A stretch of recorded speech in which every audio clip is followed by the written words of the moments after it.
తిరుమల లడ్డు వివాదం అడిచేసి ఇడిచేసి సినీ రంగం వైపుకి వెళ్ళింది. అందులో ప్రకాష్ రాజ్ కామెంట్కి ఒక పక్కన నిలదీస్తూ పవన్ కళ్యాణ్ మాట్లాడడం, ఆయనేమో నాది తప్పుగా అర్థం చేసుకున్నారు, రేపు 30న వచ్చి సమాధానం చెప్తానని చెప్పడం. మరొక వైపున హీరో కార్తీ ఆయన సోదరుడు సూర్య స్పందించారు. హీరో కార్తీని పవన్ కళ్యాణ్ నిలదీసింది ఒకసారి నేను మాట్లాడారు, విందాం. మీరు లడ్డు మీద జోక్లు వేస్తున్నారు. నేను ఒక సినిమా ఫంక్షన్లో కూడా చూశాను. Laddu is a sensitive issue అని. Don't you ever say that. Don't you ever dare to say that, please.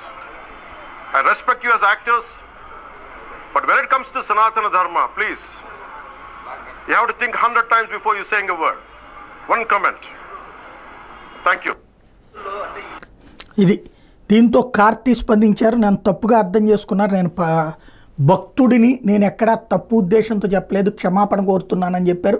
అట్లాగే నా సోదరుడు చేసినటువంటి వ్యాఖ్య క్షమాపణ చెప్తున్నానంటూ మరోవైపున ఆయన సోదరుడైనటువంటి సూర్య కూడా స్పందించారు.